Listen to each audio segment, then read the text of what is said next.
Women's History Month, I'm studying different women in the Bible, and today I'm going to look at another sister set in the Old Testament, all the way back in Genesis, Leah and Rachel.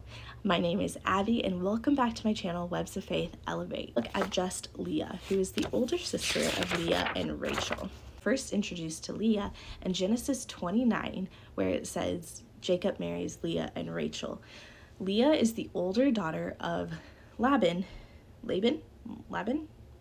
Jacob, who is Jacob's mother's brother. So Jacob is the son of Isaac, who is Abraham's son. So he's the grandson of Abraham. So Jacob is a pretty prominent character in the Bible. She then becomes the first wife of Jacob, and she has 7 children, which we're going to get into that. Her life, I have it written down because I couldn't remember, takes place from 1754 to 1704 BC.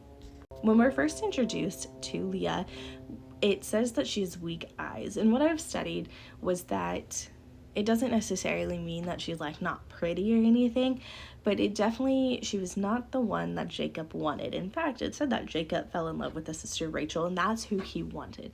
Jacob's intention was to marry Rachel, and then Laban, her father, tricked Jacob into sleeping with Leah on the wedding night, so therefore he was married to Leah because Leah was the older sister and you couldn't marry the younger sister without marrying the older sister. Jacob had made a plan with her father that he was going to work 7 years in order to obtain Rachel. So after he gets tricked, he goes to the father and he's like, "You made me marry Leah. I wanted Rachel. Like, I want Rachel." And he's like, "Okay, well, you already married my daughter, so now work for me another 7 years and you get Rachel."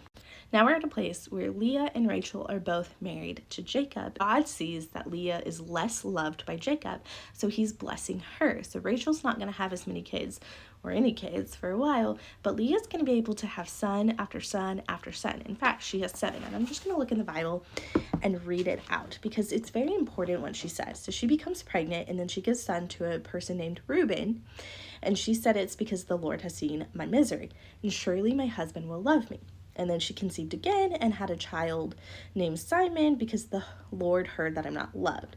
And then she has a third son whose name is Levi because hopefully her husband's going to be attracted to her. And then she has her 4th son, and she changes her verse. This isn't about my husband will love me, my husband will like me, my husband will be attracted. Her 4th son, where she has named Judah, she says, "This time I'll praise the Lord." Rachel, who can't have kids, which we'll get into her story in a minute, sees this, gets jealous, and makes Jacob sleep with her servant and has 2 kids. Seeing this, Leah, in a competition, has Jacob sleep with her servant and has 2 more children. Those kids are Gad and Asher, and Leah's like, "The Lord loves me, yay." So one day, Leah's oldest, Reuben, was out having mandrakes, which was a pretty popular plant. He was gathering them, and so Rachel tells Reuben she wants them, and Leah gets mad and she's like, "You already took my husband from me, so you're not taking my harvest from my son. Like, that's ridiculous." And Rachel was like, "Well, I'll give you Jacob tonight if I can have him." And so she essentially buys Jacob, which is ridiculous because she's his wife, but also like Jacob didn't like Leah, he liked Rachel. So anyway, so Leah goes to Jacob that night and she's like, "I bought you, you're gonna come sleep with me." God gave her 5th son, Issachar. Leah ends up having 1 more son, and she says that God has rewarded me, and she names her 6th and final son Zebulon. And then it says sometime later that she bores a daughter, Dinah. There's so much we can learn from Leah's story by looking at this, and I honestly find this story really sad because I feel like these sisters were pitted against each other, and it wasn't anything that they did. They could have been really close sisters to start with. We don't know any of their backstory, but they're pitted against each other because of their dad. And they're in this competition, and it didn't matter what Leah did, she was never going to buy Jacob's love.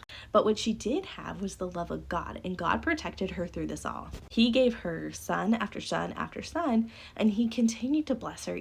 Even though Leah was with a husband who didn't like her and in a fight with her sister, she became a mother of 6 boys who became half of the Israel nations. After a while, Jacob's like, "We've got to leave. Like, your father has been playing me for years. We're going to go." And so they stand behind their husband and they go with Jacob. So she's faithful, even though Jacob may not have been the most faithful to her. After a while, they settle in Canaan, and there she is buried next to Rachel.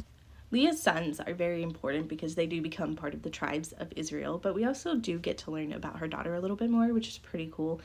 But through Leah's misery, we still see that God is faithful to her. But what we can see through this is that Leah doesn't lose faith. And while at the beginning she does have her own wants and her own desires, and she's like, give me a son so my husband will love me, or give me a son so my husband will do this, or give me a son so that I'll finally be something to my husband, she does change what she says. It's clear that she changes eventually. She goes from give me this so my husband loves me to God, I love you, so bless me how you see fit. Next time we are going to study Rachel's story.